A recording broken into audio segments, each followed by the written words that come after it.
Caste in India, the anthropological text by Diane Mines, is a comprehensive introduction to the issues and realities of a caste society through the lens of modern India. In it, Mines examines the lives of the individuals directly impacted by caste, from Dalits to Brahmins, to how they interact economically, politically, and how, exactly, religion factors into all of this.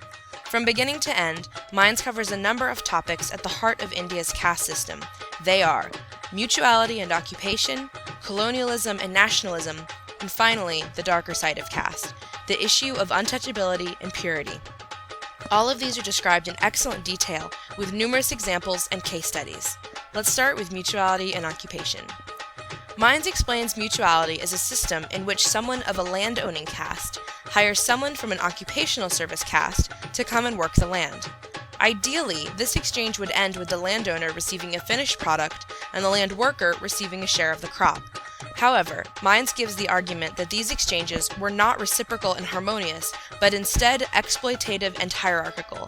It is here that Mines begins to hint at the effects of British colonialism, but doesn't go much farther than that. This brings up the first issue with the Mines text. While she's not shy to give new information, she will often give it in an odd order, or she'll briefly mention one subject, only to go a few chapters before fully explaining it. This happens rarely, but it's often enough to leave one scrambling for information. Next, Mines examines occupation. One of the most common misconceptions about caste is that it is defined by occupation. In other words, if you're a Dalit, you must be a street sweeper, or if you're a Brahmin, you must be a priest. The problem with this, as Mines explains, is that there are only 18 caste-specific occupations, but literally thousands of different jats and jatis. You can see how this just wouldn't work. Additionally, there are some regions in India in which Brahmins are not seen as the highest caste. Rather, a Vaishya or a Kshatriya is at the top, gaining that highest spot by employing a Brahmin. This brings up another problem with Mines. She likes to introduce the reader to a number of native terms, but doesn't always define them immediately.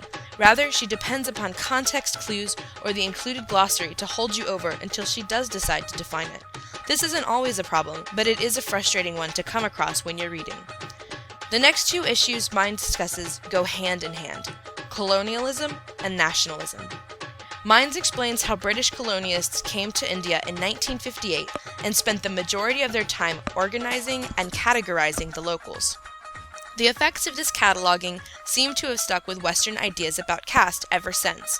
Mines explains how the Brits didn't bother logging anything about jat, jati, or viradari. They used incorrect ideas about caste and occupation to label each individual, a grossly inaccurate system. This brings us to the next problem with the book. If caste has been around for thousands of years, as history would teach us, then what was the issue brought in with the British? Did they cause the caste problem, or was it there all along, just waiting to be organized by a Western language? The two ideas seem conflicting. Either it was the fault of colonialism, or it wasn't. This is probably the biggest issue with the Mines text. She never fully explains both sides of an issue. There are multiple times in which her own biases will seep into the literature, leaving no room for objective thinking or outside opinion. Now, onto nationalism. Mines explains how the British slowly began to give the Indian public more rights to participate in government, but that it came with a laundry list of issues, with three big ones standing out from the rest. First, the British had total power over central government. Second, only the most elite Indians had any opportunity to vote or serve. And last, India's Muslim minority was separated from all elections, giving only a set number of seats to Muslims and ensuring that only Muslims could vote for those seats. Mines explains how this created one of the most powerful social movements of India's history, the Indian National Congress Party, a group of individuals who wanted the public to come together as Indians, regardless of religion or caste, in order to gain greater participation in legislation. It is here that Mines introduces two of the most important figures in Indian history, Mohandas Gandhi and B.R. Ambedkar. Mines explains how the two men had vastly different ideas that would shape India's future. Gandhi, a member of the National Congress Party, wanted untouchables to become part of the Hindu majority, while Ambedkar wanted untouchables to be a legitimate minority, with the power to vote for their own electorate. Gandhi sought religious reform, while Ambedkar sought political change.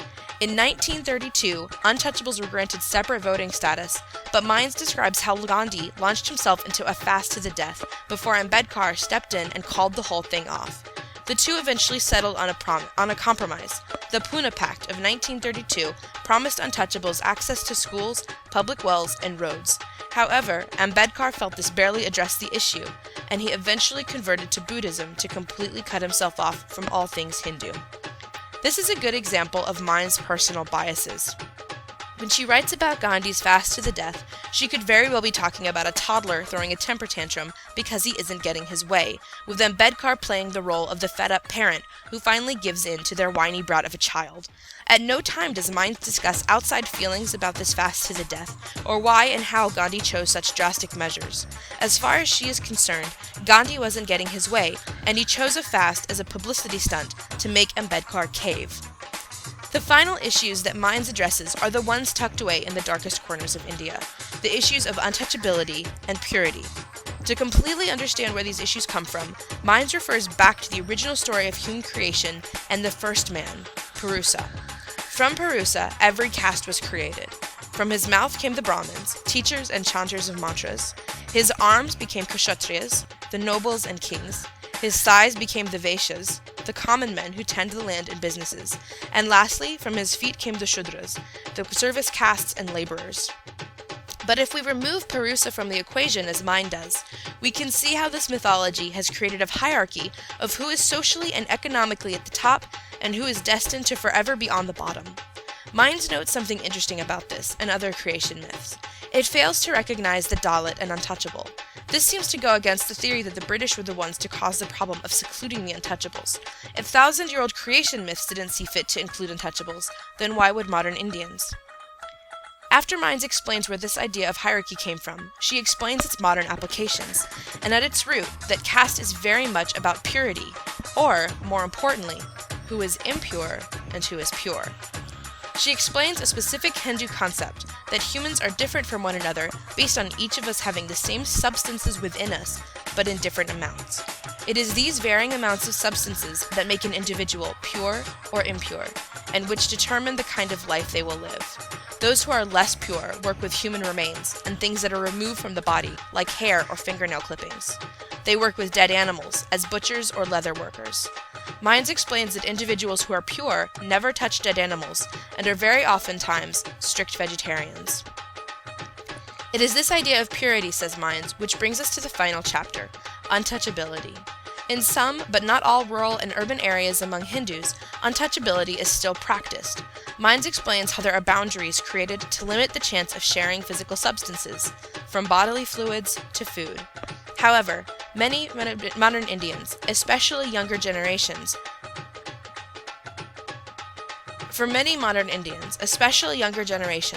the term untouchability has been discarded in favor of the term Dalit. However, Mines explains that there are still instances of violence between untouchables and other communities, and that discrimination and dominance still occur. Overall, Mines is thorough and patient, explaining the most basic of concepts for working her way into the more complicated ones.